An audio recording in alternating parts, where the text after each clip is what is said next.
All right, guys. I hope you're having a good night. I'll try to get through this pretty quickly, but we left ourselves off on macrocultural regions. In fact, today you are looking at a macrocultural region, and I need you on the sheet that it looks. I sent it home with you. If you don't have it, luckily, it's on this Google Classroom. It's got a map of the world. It's got lines on it, etc. And you'll be labeling and kind of taking some geolocation notes as well as some notes on the bottom. So what I'd like you to do is right across the very top of this bad boy, I'd like you to write the word macro or cultural realms, right? So a macrocultural region is just what we call a cultural realm, and it's a collection of regions with a shared cultural system. I just realized I think I am on the wrong slide because that's not what this bottom thing says. So write down cultural realm. It's a collection of regions with a shared cultural systems. We've looked at a bunch of these things already, and we're just going to dive in. So we're going to get through about 11 today. You should write in the predominant languages of those regions, the religions, and any anomalies that those places have. So any places that make them interesting because of how different they are. And hopefully, I think you can see, there you go. You can see my wah. No, don't waste your time. Okay. So I'll point with that as we go along. The first we're going to look at is number 1, which is our Anglo-American cultural realm or macrocultural region. We know this one. We live there. Notice it's everything north of the Mexico border. The predominant language there is English, though that is changing slowly in America, but the predominant language is English. Anglo means English, so that's a little clue for you. And the predominant religion is Christianity, but not just Christianity, it's Protestantism. Sorry, Protestantism. And you'll learn all about that when you get to your junior year of English, when you learn about the Protestants and their escape from Western Europe. The anomalies you should know about, oddly enough, though America is very diverse, the weirdest thing that goes on in this macro region is this area over here, and that's called Quebec, or Quebec is Quebec. And they speak predominantly French and are Catholic. So when we landed here in Plymouth Rock, there was actually another group of people who were like, we will go to France. I'm not good at voices, but they go and they were looking for skins and that. So there's a major. It's one of their country's official languages is French. And they're all Catholics because the French were Catholic at the time. Anyhow, fun facts for everyone. Number 2 is good old-fashioned Latin America. That includes anything south of the border. And in this map, you will notice that they, not like the AP board, they include the Caribbean as part of Latin America. So don't make that mistake on the AP exam. But for 2005, it's actually pretty good.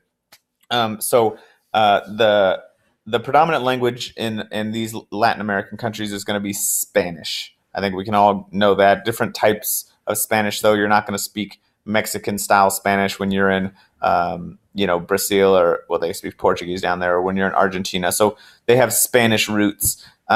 Mostly everyone here is Roman Catholic, and that comes from the super, super influential conquistadors. They came over and just like totally wrecked the natural culture there. And so now everyone's Roman Catholic Spanish speakers. The anomalies here in maybe Brazil, they speak Portuguese, like I said before. But really the anomalies in Latin America are going to be the amount of indigenous people. Not many people have that. And there's all these little pockets of folk culture along the Amazon where there are people that maybe have never even seen other people. So there are these little folk cultural pockets. If you include the Caribbean, which you might think Haiti, they speak French. That would be an anomaly. But let's move on. Sub-Saharan Africa, anything south of this section, which we include in the Middle East. Anyway. The prominent languages here, you should just write diverse. Frankly, there are a bunch. Africa has the most amount of languages of any other. Sub-Saharan Africa has the most amount of languages of any other cultural realm. Mostly, it's just different. There's Igbo, there's Swahili, there's all sorts. So really just write diverse. They're all African dialects, though. So the religion is Islam in the north. right up here by where we get into the Middle East, it's a majority is Islam. And in the South, there's Christians. And this is basically wherever Christians could reach, they tried to reach back in the Christians and Catholics. And because there was well, anyway, that's history. But basically, Christianity down south, where there are missionaries, up north, where the spread and influence of Islam is strong, they're more Islamic. They're more Muslims. The anomalies are that it is just so diverse. It's outrageously diverse compared to any other place. So that's their anomaly, is that they're just an anomaly. Number 4, we just looked at it today, is going to be the Middle East. You're doing it for homework right now, or after this, or before this. Pretty easy, because you guys are already looking at it. Languages spoke mostly is Arabic. The religion is Islam. The one anomaly is definitely Israel. We talked about the Jewish diaspora and coming back to Israel. They speak Hebrew there, and they are Jewish. It is one country, depending, it's very political, but it's one location in a huge location of Islam and other countries that is just totally separate and by itself. So the big thing in the Middle East is Israel, and it has caused just a number of issues. Next, we're going to move to Western Europe. I'm going to hurry up here so you don't spend a bunch of time doing this. Maybe I'll tell you a story about when I was young. No. Western Europe, lots of languages, another very diverse place, but mostly Germanic languages, which means like German and English, and a number of Latin languages. You get into Southern Western Europe, or Western Europe, or Southwestern Western Europe, whatever. Where you're looking at like your Latin languages, like Italian, French, Portuguese, things that have Latin roots. The main religions is tough because they're such different places, but in the north up here, you're going to have a lot of Christianity, specifically you're going to have Christianity in the south down here, where you have those Latin, the Pope lives here, for God's sakes, I don't know, for the sake. I feel bad saying that when I'm talking about the Pope. For gosh sakes, there you go. And then you have a lot of Christianity up north. So pretty easy. Eastern Europe is easy. Language, Russian and Slavic languages. Lots of languages related to Russian, so we're just going to go with Russian or Slavic languages. The religions are Christianity in particular, and this is easy for us in Antelope and Roseville because we actually have a lot of Russian friends. It's Eastern Orthodox, so very unique to this area, and it's just kind of lucky that we actually have in our class sitting next to us Eastern Orthodox Russian. So pretty cool when you really think about it. They made it all the way over. But anomalies, there's lots and lots of little anomalies in Eastern Europe, and they're not that influential over there, so we're not really going to discuss them. In South Asia, I guess 2005. Yeah, anyway, we're going to go move down to South Asia for the sake of time. Languages, mostly Hindi, but actually lots of languages, but we're going to say a majority Hindi. The religion is Hinduism, so those kind of, boom, that's easy to remember, 2 of them. There are anomalies there. They also speak Bengali. They're in Bangladesh and Pakistani in Pakistan. And then also in those 2 places, there is going to be different main religion, and in that religion there on both sides surrounding is Islam. So in Sri Lanka, it's Buddhism. So South Asia, very interesting place. East Asia is, there's this old lady who comes to my house a lot, and I think she's going to come knock on my door. So if I pause this video, it's because she's trying to say what's up or whatever. I might just talk quieter. Okay, I'm just going to talk quieter. Okay, basically we're going to move over to East Asia, and for our sake and for time's sake, we're going to combine East Asia and Japan. Should you do that on the AP test? Yeah, you probably can get away with it actually, but in reality, they're 2 very different cultures.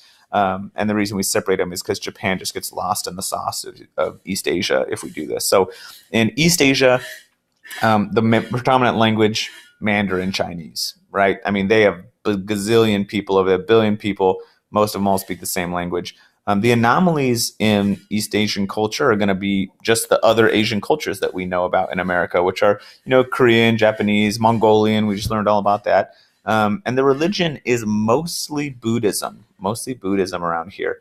Um, except it's going to be different in Japan. There's different sects. And we'll get more into that as we go on. We'll talk quite a bit about Asia. And then we're going to move over to Southeast Asia. And I'm going to hurry up because I just want to go under 12 minutes, and it's not going to happen. But Southeast Asia, this is a real tricky one. Down here, it's very diverse. That's just what you should write. It's super diverse. The largest language is probably Javanese in Java, but religiously, Buddhism. Um, the big anomaly is in Indonesia. There is a vast majority of people who are Muslim. In fact, it is a majority of the Muslim people in the world live in Indonesia, which is pretty freaking crazy because all of this region is generally Muslim, right? Well, the people in Indonesia, there are more Muslims in Indonesia than there are in all the Middle East. So the vast majority of them live there by percentage and raw numbers, which is crazy. And then finally, the South Pacific. The South Pacific is basically Australia, New Zealand, anything that Europe got their hands on in the Pacific Ocean. And the language there is English. The religion is Protestant Christianity. And the anomalies here are pretty interesting, frankly. And it's the Aboriginal people of Australia. There are these people who, like all things, the British showed up and were like, we own this land. And they were like, we've been living here though. Like, good joke, guys. And they were like, well, we got this flag and we have these guns. So, man. But in Australia, they kind of just left the Aboriginal people alone because they lived on this land that they didn't care about. People live in about 2 places in Australia, and all the rest of it is just kind of desert and full of people we don't mess with. So it's a pretty interesting thing. I don't know if we're going to actually look at it because it's not as popular in the AP cycle right now. But man, when I was a kid, this was like the Aborigines of Australia. We got to get to know them. This is where the pygmy people are from, which if you're ever really interested, look it up. They're like little tiny people and they talk with clicks and stuff. So anyway, gosh, she's still right out there. I'm just going to be quiet now. All right. I hope you guys have a good night. If I don't make it to school tomorrow, it's because this old lady straight up killed me. Okay. Bye.